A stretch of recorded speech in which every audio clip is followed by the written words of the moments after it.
Hello, writers and crafters. I'm Valerie Isan. And I'm Eric Mertz. And this is episode 67 of the podcast, and it's May 11th, 2022. As we record this, our main topic today is editing versus ghostwriting. So I'm really excited about this conversation. It's going to be awesome. Our podcast is sponsored by our patrons at patreon.com/Valerie Isan, IHSAN. Head over there and see all of the cool benefits, and you can start for as low as $1. Just How's a it going dollar. this morning? Good. You? I'm doing pretty well. Good. It's early. We're doing an early morning show. We normally do the afternoon, so we may sound a little different. I feel like I sound a little different. Really? I know I feel a little different. What are you reading? I just started reading a memoir called Red Paint by a Native woman from the Pacific Northwest who likes punk rock. That's about all I know.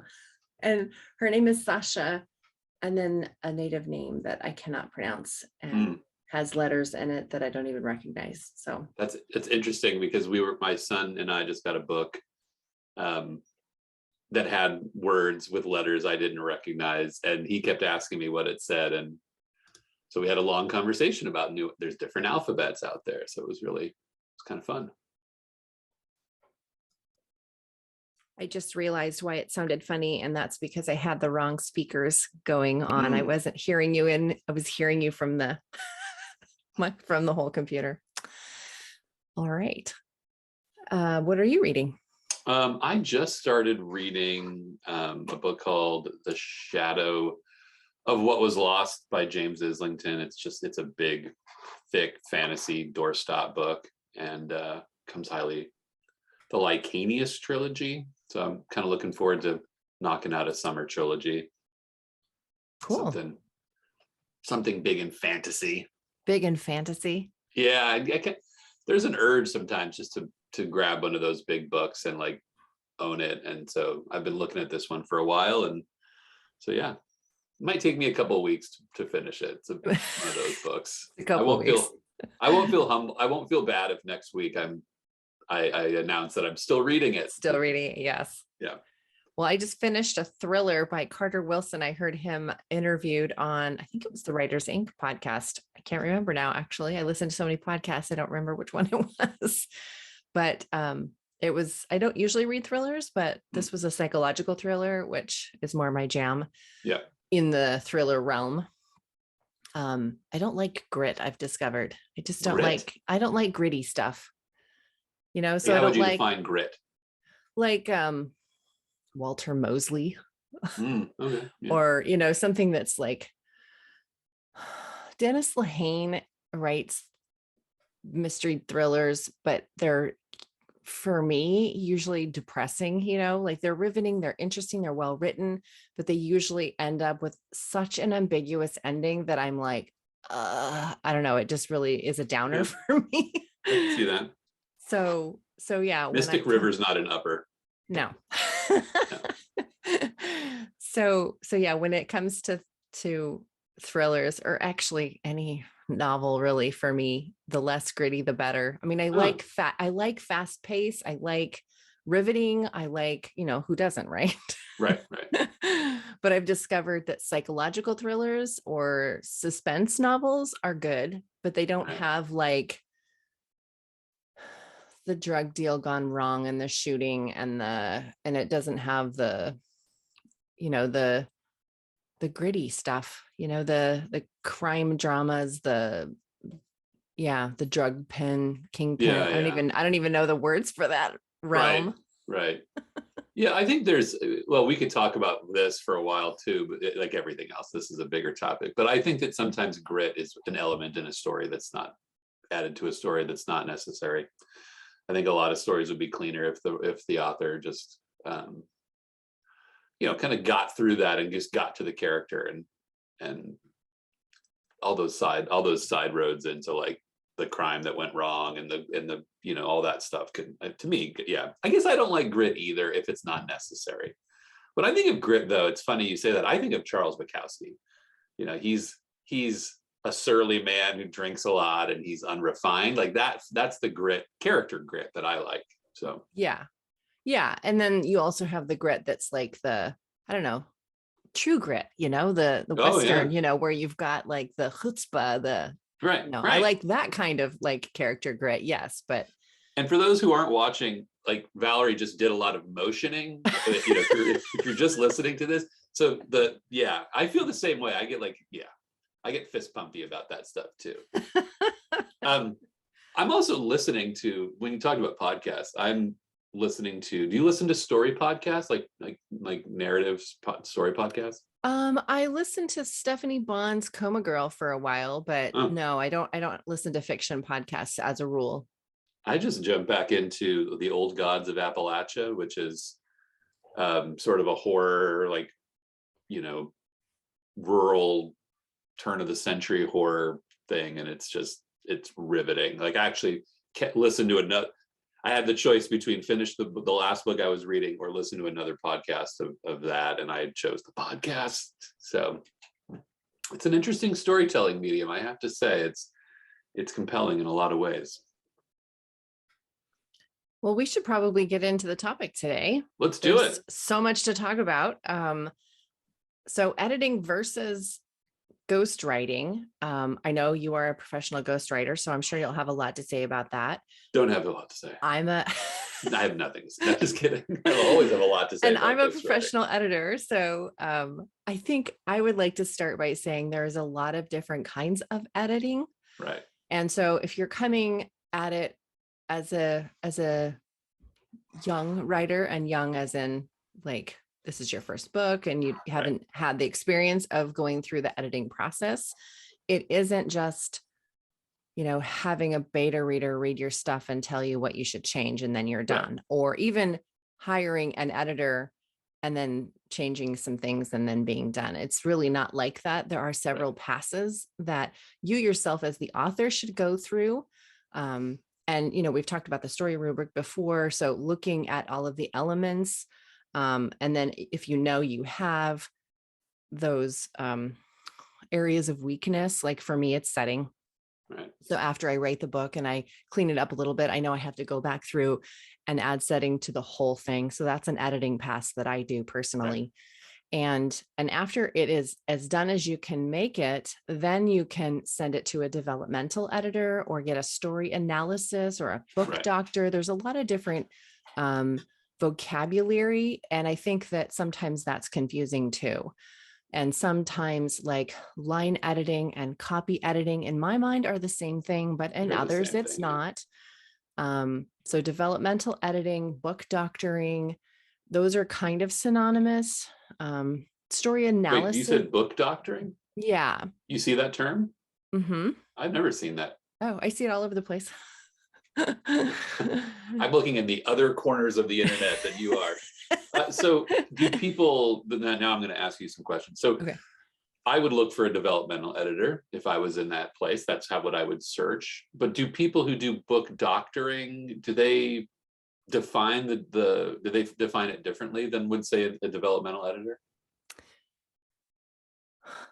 I think, and this is where it's unfortunate, there isn't like a standard necessarily.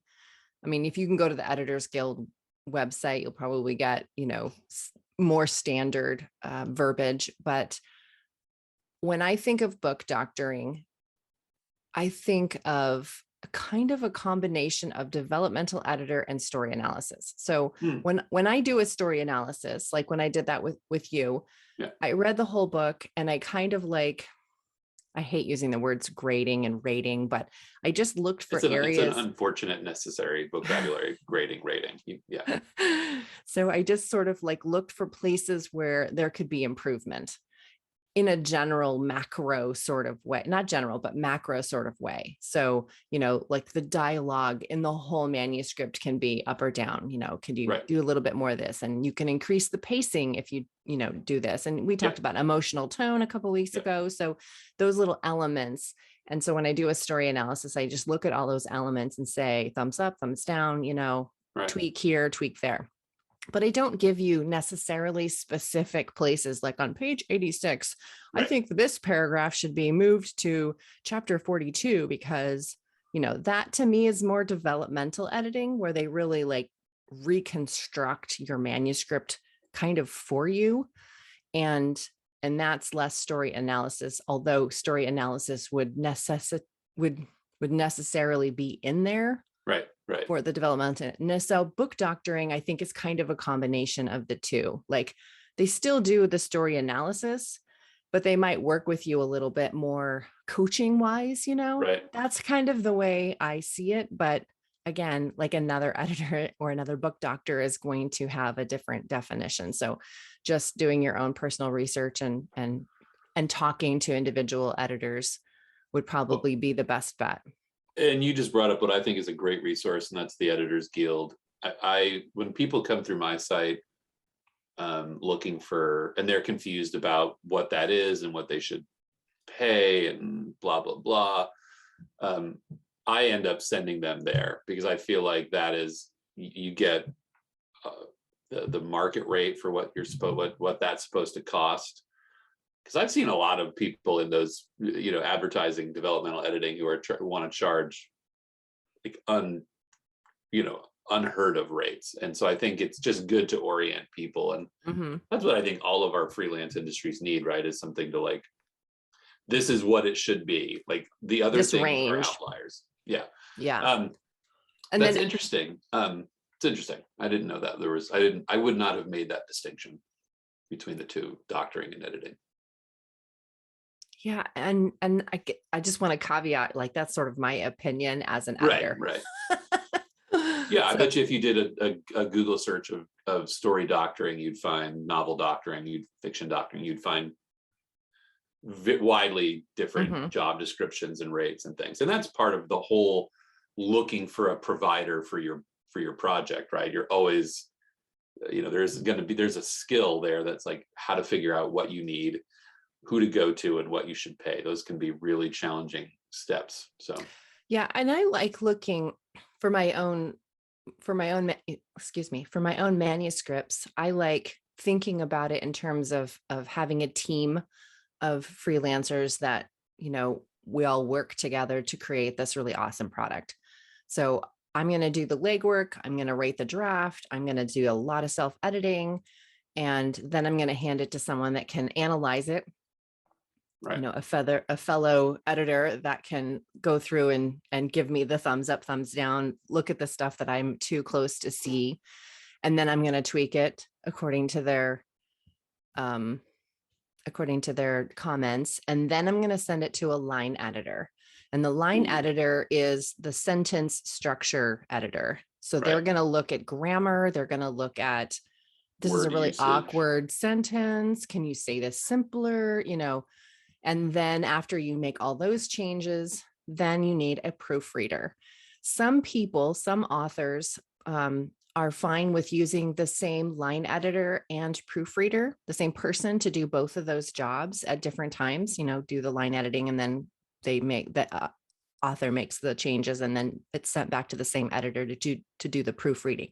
And the proofreading is just, I mean, that was a word that's associated with traditional publishing. When you get the actual physical proof, the galley copy, you know, and you're looking to see if like the formatting is right, and is there any weird looking things that hang on this page that shouldn't have, or, you know, whatever. So it's a proof copy reader. Right. And that's less important, you know, in the world of ebooks, and, you know, the formatting is going to change. And so it's more about catching the typos and, oh, this is the wrong there, here.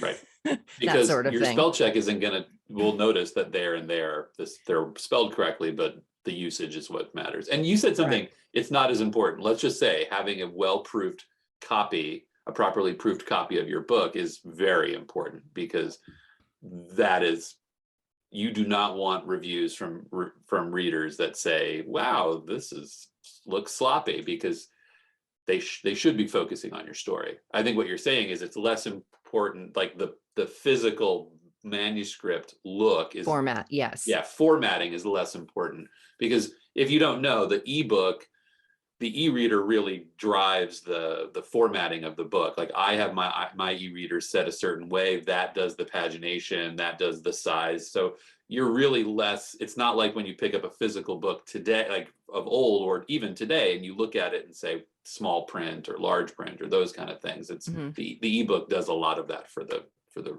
readers.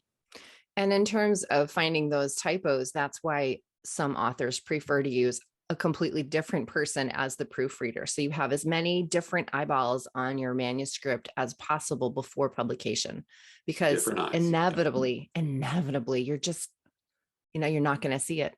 Yeah. I remember one book, I went through 3 editors, I think it was 3 people saw it. And I went through the editing process multiple, like 8 times or something, different, layers of editing. And there's still in the published copy, there's still like 2 typos. You can't see them all. Yeah. And I see them I noticed one in the last book I was reading, the last professionally. Look, everything we're doing, if you're hiring people, is professional. But from a big publishing house, I was reading a traditionally published book, and I found a typo, and it was sort of validating in a way. It felt really good to see that word and the incorrect word, and to know that we all make mistakes, and it's just part of writing. You can't write 90,000 perfect words. And you're in a reasonable amount of time. You probably could. You just be writing that book for forever, proving it. So I was never interested professionally in ghostwriting myself. Me either. I have had a couple of clients after the fact. Looking back now, I think what I did was ghostwriting. I think so. There was one in particular where he had been writing like snippets and different versions over like 5 years. And he just sort of handed me the shoebox, you know what I mean? Yeah. And was like, okay, here's all my files, make it a book. And I was like, wow, this is a really weird editing job. Yeah. And I took it, I did it, but dang, I did not enjoy that. So that was further validation that I am not a ghostwriter and I don't want to write somebody else's book for them. Yeah. So how did you get into ghostwriting? What is ghostwriting? When does somebody need a ghostwriter? All of the things. 10 minutes, go. Okay, that's a great question. Okay, first off, how did I get into ghostwriting? I won some screenwriting awards in 2006, 2007, in that time. Let's just say long ago, in a different me. And I was at the Willamette Writers Conference, and I was out there as a screenwriter. And if anybody remembers the Willamette Writers Conference that I'm talking about, there was a documentary being done about pitching, and I was pitching screenplays. And so there was a camera crew following me around everywhere I went, which was like not the way to do your first round of pitches as a writer. I don't know about this. Is it actually out there? Can I watch this documentary? I've been in contact with those producers like every 2 years just to find out. And they said, look, when one of the people from our documentary makes a hit, we'll put it out, because then that'll be the story. But there's no story yet. None of us hit. But the ghostwriting trail starts there, because one of the people at the conference found me in the bar and said, look, I run a ghostwriting company. I don't have any screenwriters. Would you like to be a ghostwriter for my company? And I said, sure. Not knowing what I was getting into, I just said, yes. I'm a yes person. I'll try anything once. And about 2 months later, I had a guy just sent me an email. I still have it, where he just sent me the pitch for a story. And I ended up writing it. And then I kept writing, and then it just became my business. And then 10 years ago, it became like my full-time gig, because for a lot of reasons, it became my full-time gig. When we talked about earlier, where there's no set prices or set standards, like the ghostwriting is even more of the Wild West than editing, because there are hundreds of providers out there. 90% of them are on your Upwork kind of sites, and they're not, you can't vet them as writers, because they don't have credits, they don't have experience, they don't have references. But the point is, like, ghostwriting is really just like it's like a marathon. The longer you stay in it, the more of a resume you build, the longer you're, the more professional you become in that. So that's how it sort of like weeded out. And so now I'm at this place where I run, I would say like I'm in like the top, percentage of ghost writers, as far as just like volume and things like, so it's an interesting road, because a lot of what you described is, there's a lot of confusion with what comes to me, right? And that is, people will come, one of the biggest jobs I've ever gotten, the guy was looking for a proofreader. And so he came through my site, which has no keywords for proofreading. I'll just note that. Like, how he found me, I don't know, but we ended up writing a novel together. And so there's a lot of, I think a lot of people who are in that stage, there's two people who come to me. Let's just say this. There's the people who say, look, I have a book, I want to write it, I need someone else to do it. Let's start, right? That's the key, that's the main person. That's the person who knows they want a traditional ghostwriter. I have a story, I don't have time, I don't have the skill, but I have the money, so here we do this. The other client that I get is that middle client, and I think it's more germane to this conversation, and that is, I have a 30,000 word manuscript, it's in pieces, I've gotten some feedback, and I need a professional to help me like bring all of that together. And that is, I'm going to interrupt you just for a second, because please. I think that is the most confusing part for authors. Yes. So a developmental editor is not going to make that 30,000 word manuscript a book for you. Right. But a ghostwriter will. So if you're in that place where you're just stuck and you don't know what to do next, you can get a writing coach. You can talk to a developmental editor who might say, yeah, you could add, some of this and some of that and really flesh out this section. You might get that feedback, or you could go to a ghostwriter. Right. And at least I would say, boy, nowadays, like once every 10 days, I send out an email that says, we're acknowledging that crossroads. You're at this place, you have your manuscript, you have two choices. You can go to a developmental editor. That means you're going to get some support, some feedback and tools to do this yourself. You're going to be you're ultimately driving the next draft. Or you're going to hire a ghostwriter. And when I do ghostwriting, so I sort of cheat the ghostwriting thing a little bit.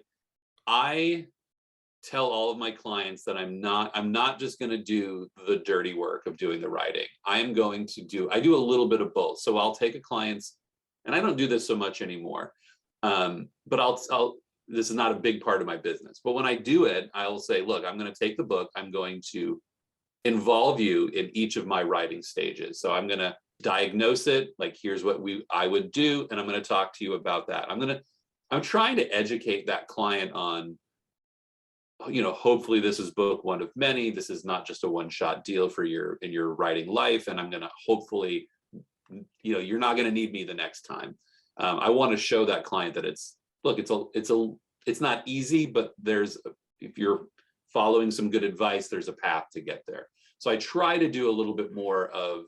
And that's for the people that come to you with that 30,000 word manuscript and don't know what to do with it. Okay. Right. I try to make that educational. I will do the writing, but I ultimately want to work myself out of a job. That's been sort of my business model all along. Like I want to give people the best quality product, but I want to give them as much information as I can, so that the next time they do this, they're capable of doing it themselves. So would you say you're co-writing at that stage then? Like ghost co-writing, is that a thing? It is. Yeah, I would say, right? Okay. I would say so. I think that's probably, in fact, I may, in that next time I write that email, like use that term, because it sounds a little more gentler.